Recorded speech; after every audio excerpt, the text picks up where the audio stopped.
एक बार हजरत ख्वाजा मोइनुद्दीन चिश्ती रहमतुल्लाह अलैहि इस्लाम का पैगाम फैलाने की नीयत से अपने कुछ मुरीदों के साथ अजमेर शरीफ के एक स्थान पर तशरीफ लाए। जिस मुकाम पर हजरत ख्वाजा मोइनुद्दीन चिश्ती रहमतुल्लाह अलैहि ने कयाम किया, वहाँ के करीब ही एक बड़ा तालाब था जिसे स्थानीय हिंदू लोग अनासागर कहते थे।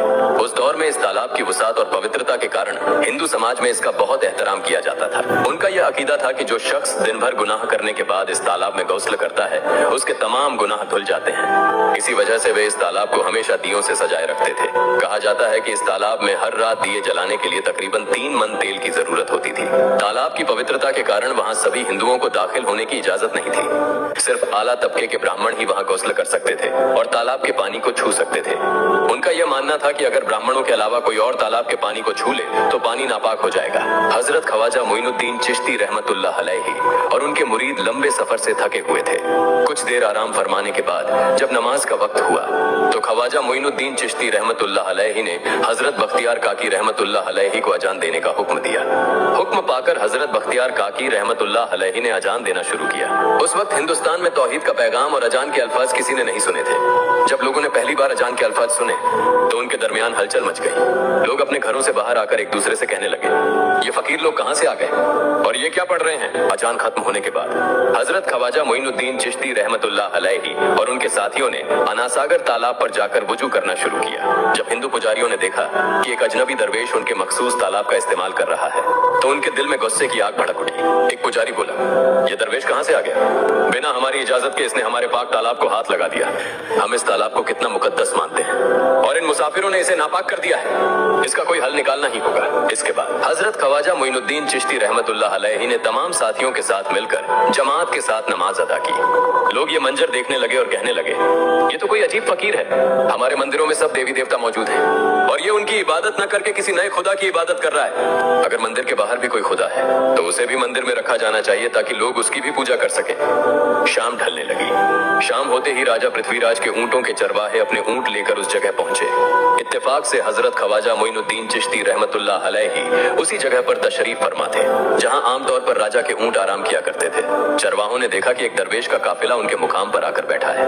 उन्होंने हजरत ख्वाजा मोइनुद्दीन चिश्ती रहमतुल्लाह अलैहि और उनके साथियों से कहा, अरे फकीर बाबा, आप कहां से तशरीफ लाए हैं और यहां आकर बैठ गए? क्या आपको मालूम नहीं कि यहाँ रोजाना राजा पृथ्वीराज के ऊंट आराम फरमाते हैं? राजा के ऊंट यहाँ आराम करते हैं। ये जानते हुए भी आपने यहाँ बैठने की जुर्रत कैसे की? हजरत ख्वाजा मोइनुद्दीन चिश्ती रहमतुल्लाह अलैहि ने उन चरवाहों को नरमी से जवाब दिया, बाबा, हम मुसाफिर हैं और अनजान हैं। हमें मालूम नहीं था कि इस मुकाम पर राजा के ऊंट आराम करते हैं, चूंकि हम पहले ही यहाँ रात गुजारने का इरादा कर चुके हैं। तुम अपने ऊंटों को आज किसी और जगह आराम देने ले जाओ, आसपास बहुत सी जगहें हैं। हजरत ख्वाजा मोइनुद्दीन चिश्ती रहमतुल्लाह अलैहि का जवाब सुनकर पृथ्वीराज के चरवाहे बोले, फकीर की हिम्मत तो देखो, कहता है कि राजा के ऊंटों को कहीं और ले जाएं और खुद यहाँ बैठे रहेंगे। फकीर बाबा, ये तो हरगिज मुमकिन नहीं है। राजा के ऊंट अपने ही मुकाम पर बैठेंगे। यह कहकर चरवाहों ने हजरत ख्वाजा मोइनुद्दीन चिश्ती रहमतुल्लाह अलैहि और उनके साथियों को वहां से उठाने के लिए दुर्व्यवहार करना शुरू कर दिया। हजरत ख्वाजा मोइनुद्दीन चिश्ती रहमतुल्लाह अलैहि बहुत ही सरल स्वभाव के थे। जब उन्होंने देखा कि चरवाहे दुर्व्यवहार कर रहे हैं तो उन्होंने बख्तियार काकी रहमतुल्लाह अलैहि से कहा, बख्तियार, हम यहाँ बैठकर क्या करेंगे? जब राजा के ऊंटों को यहीं बैठाना है तो रहने दो, ऊंट यहीं बैठे, हम यहाँ से जा रहे हैं। ये कहकर हजरत ख्वाजा मोइनुद्दीन चिश्ती रहमतुल्लाह अलैहि अपने साथियों के साथ वहाँ से चले गए। अगली सुबह जब ऊंटों को फिर से चरागाह में ले जाने का समय आया तो चरवाहे ऊंटों को उठाने की कोशिश करने लगे, लेकिन बार बार कोशिश के बावजूद वे ऊंटों को उठा नहीं सके, क्योंकि अल्लाह के वली हजरत ख्वाजा मोइनुद्दीन चिश्ती रहमतुल्लाह अलैहि ने कहा था कि ऊंट यहीं बैठेंगे। अल्लाह रब्बुल आलमीन ने उनकी यह दुआ कबूल कर ली थी और ऊंटों को आदेश दिया था कि जब तक मोइनुद्दीन चिश्ती खुद नहीं कहेंगे तब तक वे यहीं बैठे रहेंगे। इसके बाद चरवाहे ऊंटों के न उठने का कारण जानने लगे। उनमें से एक नेक चरवाहा था जिसने कहा, क्या तुम्हें याद है कि हमने कल यहाँ से एक दरवेश को उठाया था? जाते जाते उन्होंने कहा था कि हम जा रहे हैं, राजा के ऊंट यहीं बैठेंगे। मुझे लगता है कि उनके कहे शब्दों के कारण ही राजा के ऊंट उठ नहीं पा रहे हैं। शायद वह कोई बड़े वली हैं या अल्लाह का कोई अवतार है। इस बात को महामहिम राजा के समक्ष रखते हैं। इसके बाद चरवाहे पृथ्वीराज के पास पहुंचे और हाथ जोड़कर निवेदन निवेदन किया, महाराज हमने बहुत कोशिश की, लेकिन आपके ऊंटों को उनके स्थान से नहीं उठा सके और उन्हें चरागाह में घास चराने नहीं ले जा पा रहे हैं। राजा पृथ्वीराज ने आश्चर्य से पूछा, क्या ऊंटों को कोई बीमारी है जिस कारण वे उठ नहीं पा रहे? चरवाहों ने कहा, महाराज ऊंट पूरी तरह स्वस्थ हैं, उन्हें कोई बीमारी नहीं है। पृथ्वीराज ने कहा, तो फिर वे अपनी जगह से क्यों नहीं उठ रहे? चरवाहों ने कहा, महाराज कल उस स्थान पर एक दरवेश बैठे थे, हमने उनके और उनके साथियों के साथ काफी दुर्व्यवहार किया और उन्हें वहां से उठा दिया था। जाते जाते उन्होंने कहा था, राजा के ऊंट यहाँ बैठेंगे और उठेंगे नहीं। हमें लगता है कि दरवेश की बद्दुआ के कारण ही ऊंट अपनी जगह से नहीं उठ पा रहे हैं। तब पृथ्वीराज ने हुक्म दिया, अच्छा जाओ और उस दरवेश को मेरे पास ले आओ। जब हजरत ख्वाजा मोइनुद्दीन चिश्ती रहमतुल्लाह अलैहि पृथ्वीराज के दरबार में पहुंचे तो पृथ्वीराज ने उनसे पूछा, ऐ दरवेश, आपने मेरे ऊंटों को क्यों पंगु बना दिया है? मेरे ऊंट भूखे मर रहे हैं, कृपया अपना जादू उनसे हटा लें। अगर जादू नहीं हटाया तो मेरे ऊंट भूखे मर जाएंगे। पृथ्वीराज की बात सुनकर हजरत ख्वाजा मोइनुद्दीन चिश्ती रहमतुल्लाह अलैहि मुस्कुराते हुए बोले, हे अल्लाह के बंदे, हम मुसलमान हैं और मुसलमान कभी जादू नहीं करते। तुम्हारे ऊंटों को मैंने नहीं बल्कि इस संसार के पालनहार महान अल्लाह रब्बुल आलमीन ने बैठाया है। उनकी आज्ञा से ऊंट बैठे हैं और उनकी आज्ञा से ही उठेंगे। लेकिन मैं उस सर्वशक्तिमान से प्रार्थना कर सकता हूँ कि वह तुम्हारे ऊंटों को उठने की अनुमति दे। इसके बाद हजरत ख्वाजा मोइनुद्दीन चिश्ती रहमतुल्लाह अलैहि ने अल्लाह से दुआ की, हे अल्लाह, इन ऊंटों को उनकी जगह से उठने की तौफीक दे। हजरत ख्वाजा मोइनुद्दीन चिश्ती रहमतुल्लाह अलैहि की दुआ करते ही चरवाहों ने देखा कि ऊंट अपनी जगह से उठकर चरागाह की ओर बढ़ने लगे। यह दृश्य देखकर चरवाहे चकित रह गए और हजरत ख्वाजा मोइनुद्दीन चिश्ती रहमतुल्लाह अलैहि की करामत की खबर पूरे अजमेर में फैल गई। जैसे जैसे हिंदुओं के बीच हजरत ख्वाजा मोइनुद्दीन चिश्ती रहमतुल्लाह अलैहि की करामत की बातें फैलने लगी और इस्लाम की महानता उनके सामने प्रकट होने लगी। मंदिर के पुजारी भयभीत हो गए। वे सोचने लगे, अगर यही चलता रहा तो सभी हिंदू मुसलमान बन जाएंगे।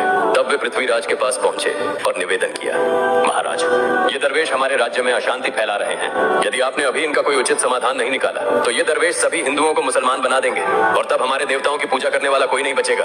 आप इन्हें यहाँ से भगा दें, नहीं तो ये हमें यहाँ से बाहर निकाल देंगे। महाराज, हम आपको एक और भयावह बात बताना चाहते हैं। ये दरवेश कहते हैं कि जिन मूर्तियों की हम पूजा करते हैं वे पूजनीय नहीं है। उनका कहना है कि ये केवल निर्जीव पत्थर है जिनमें कोई शक्ति नहीं है। ये साधारण लोगों को इस तरह की बातें बताकर भ्रमित करना चाहते हैं। सबसे आपत्तिजनक बात यह है कि ये दरवेश हर दिन 5 बार हमारे पवित्र तालाब में हाथ लगाकर उसे अपवित्र कर रहे हैं। पुरोहितों की बात सुनकर पृथ्वीराज ने हजरत ख्वाजा मोइनुद्दीन चिश्ती रहमतुल्लाह अलैहि को बुलाया।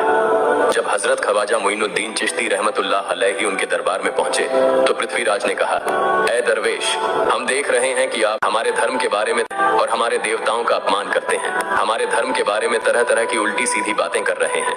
हम यह सहन नहीं कर सकते। हम यह भी देख रहे हैं कि आप हमारे पवित्र तालाब को अपने अपवित्र हाथों से खराब कर रहे हैं। आप तुरंत हमारे देश से चले जाएं।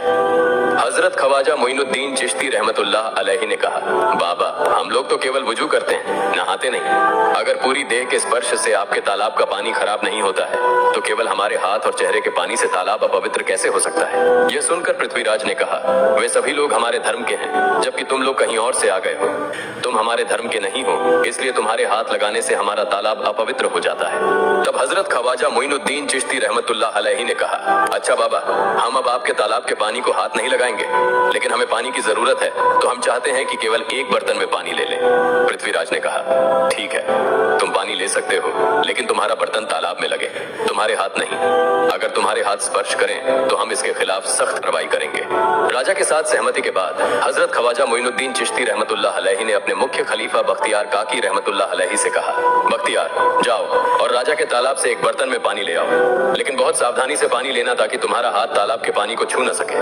बख्तियार काकी रहमतुल्लाह अलैहि हजरत ख्वाजा मोइनुद्दीन चिश्ती रहमतुल्लाह अलैहि के आदेश का पालन करते हुए आना सागर से पानी लेने गए। उन्होंने बर्तन को तालाब में डुबोया और उनका हाथ पानी को नहीं छू सका क्योंकि चमत्कारवश पूरा तालाब एक छोटे बर्तन में समा गया। आना सागर पूरी तरह से सूख गया और उसकी तली में केवल सूखी रेत दिखाई देने लगी। जब पुरोहितों ने देखा कि उनके पवित्र तालाब में एक भी बूंद पानी नहीं बची है और वह मरुस्थल की तरह सूख गया है तो वे घबराते हुए राजा पृथ्वीराज के पास गए और बोले, महाराज, यह तो भारी संकट हो गया है। पृथ्वीराज ने पूछा, क्या हुआ? पुरोहितों ने कहा, उस दरवेश ने हमारे पूरे तालाब का पानी ले लिया है। अब हमारे पवित्र तालाब में एक बूंद भी पानी नहीं है। अगर इस तालाब में पानी नहीं होगा तो हम अपने पापों का प्रायश्चित कैसे करेंगे? दूर दूर से हजारों हिंदू लोग इस तालाब में स्नान करने आते हैं ताकि वे अपने पाप धो सकें। अगर पानी नहीं रहेगा तो वे यहाँ आना बंद कर देंगे, जिससे हमारा बड़ा नुकसान होगा और अजमेर की मान मर्यादा मिट्टी में मिल जाएगी। पृथ्वीराज गहरे विचार में पड़ गए। वे हजरत ख्वाजा मोइनुद्दीन चिश्ती रहमतुल्लाह अलैहि के खिलाफ कोई कठोर कदम उठाने से झिझक रहे थे, क्योंकि उन्हें आशंका थी कि अगर उन्होंने दरवेश के खिलाफ सैनिक भेजे और दरवेश ने सैनिकों पर भी जादू कर दिया तो उनकी परेशानी और बढ़ जाएगी। इसलिए उन्होंने कहा, तुम लोग जाओ और उस दरवेश को मेरे पास बुला कर लाओ। मैं देखता हूँ कि वह क्या चाहता है। अगर उसकी मांग उचित होगी तो हम उसे मान लेंगे, और यदि उचित नहीं हुई तो हम माफी मांगकर अपना तालाब का पानी वापस ले लेंगे। जब हजरत ख्वाजा मोइनुद्दीन चिश्ती रहमतुल्लाह अलैहि पृथ्वीराज के दरबार में पहुंचे तो पृथ्वीराज ने कहा, ऐ बाबा, आपने हमारे तालाब का सारा पानी ले लिया है, हम अपने पापों का प्रायश्चित कैसे करेंगे? पूरे दिन के पाप हम इस तालाब में स्नान करके धोते हैं, अगर तालाब में पानी नहीं होगा तो हम अपने पाप कैसे धोएंगे? हजरत ख्वाजा मोइनुद्दीन चिश्ती रहमतुल्लाह अलैहि ने उत्तर दिया, देखो बाबा, तुम्हारे पास आना सागर है, पर दुनिया के हर कोने में ऐसा तालाब नहीं है, तो क्या वे लोग अपने पाप कैसे धोएंगे? पापों को धोने की ताकत इस तालाब के पानी में नहीं है। पापों को माफ करने वाला केवल अल्लाह है, जिसने आकाश, धरती और पूरी सृष्टि बनाई है। उसकी इजाजत के बिना एक पत्ता भी नहीं हिलता। इसलिए मैं तुम्हें इस भ्रम को छोड़कर सही राह पर आने की दावत देता हूँ। वहाँ मौजूद हजारों हिंदू हजरत ख्वाजा मोइनुद्दीन चिश्ती रहमतुल्लाह अलैहि की बातें मंत्रमुग्ध होकर सुन रहे थे। इसके बाद उन्होंने कहा, जाओ बख्तियार, जिस बर्तन में तुमने तालाब का पानी लिया था उसे वापस तालाब में डालाओ। बख्तियार काकी रहमतुल्लाह अलैहि हजरत ख्वाजा मोइनुद्दीन चिश्ती रहमतुल्लाह अलैहि के हुक्म से आना सागर में बर्तन का पानी डालने गए। जैसे ही बर्तन का पानी तालाब में डाला, आना सागर फिर से पानी से लबालब भर गया। इस चमत्कार को देखकर वहां मौजूद कई हिंदुओं ने कलमा पढ़कर इस्लाम कबूल कर लिया। यह देखकर हिंदू पुरोहितों और पंडितों की चिंता बढ़ गई। वे पृथ्वीराज के पास गए और बोले, महाराज, यदि अब कोई उपाय नहीं किया गया तो सारे हिंदू मुसलमान हो जाएंगे। पृथ्वीराज ने कहा, मुझे सलाह दो, इस दरवेश का मुकाबला कैसे किया जा सकता है? पुरोहितों ने कहा, यह दरवेश एक बड़ा जादूगर है, इसलिए इसका मुकाबला भी जादू से करना होगा। हमारे बीच एक बड़े पुरोहित और जादूगर रामदेव हैं, उन्हें इसके मुकाबले में भेजें। अगर वह जादू से इसे हरा सके तो हम अपने हिंदू धर्म का गौरव फिर से प्राप्त कर सकेंगे। पृथ्वीराज ने रामदेव को बुलाकर कहा, रामदेव, मैं तुम्हें इस दरवेश को जादू से हराने की जिम्मेदारी दे रहा हूँ। अगर तुम उसे हरा सके तो हम अपने धर्म का गौरव फिर से पा सकेंगे। रामदेव ने पृथ्वीराज को आश्वस्त करते हुए कहा, महाराज, आप चिंता न करें, इस दरवेश को हराना मेरे लिए बहुत आसान है। मैं आपके समक्ष हमारे धर्म का गौरव वापस लाकर रहूंगा। इसके बाद रामदेव अपने साथियों के साथ हजरत ख्वाजा मोइनुद्दीन चिश्ती रहमतुल्लाह अलैहि के सामने मुकाबले के लिए पहुंचा। उसने कहा, मोइनुद्दीन, अगर तुम में ताकत है तो मुझसे जादू का मुकाबला करो। मैंने तुम जैसे बहुत से जादूगरों को हराया है, तुम्हें हराना तो मेरे लिए साधारण बात है। हजरत ख्वाजा मोइनुद्दीन चिश्ती रहमतुल्लाह अलैहि ने उसकी बातों का कोई जवाब नहीं दिया। रामदेव ने देखा कि हजरत ख्वाजा मोइनुद्दीन चुप है, तो उसने गाली गलौज करना शुरू कर दिया। जब रामदेव अपनी हदें पार कर गया तो हजरत ख्वाजा मोइनुद्दीन ने उसकी आंखों में देखते हुए कहा, रामदेव, तू चिल्ला रहा है, लेकिन मैं तेरे माथे पर ईमान की रोशनी देख रहा हूँ। हजरत ख्वाजा मोइनुद्दीन चिश्ती रहमतुल्लाह अलैहि की यह बात सुनते ही रामदेव कांपने लगा, और उसी क्षण अल्लाह रब्बुल आलमीन ने उसके दिल में ईमान की रोशनी डाल दी। रामदेव हजरत ख्वाजा मोइनुद्दीन चिश्ती के चरणों में गिर पड़ा और बोला, हे अल्लाह के वली, मैंने आपके साथ बहुत बेअदबी की है, मुझे माफ करें और मुझे कलमा पढ़ाकर इस्लाम की राह दिखाएं। हजरत ख्वाजा मोइनुद्दीन चिश्ती रहमतुल्लाह अलैहि ने रामदेव को कलमा पढ़ाया और उनका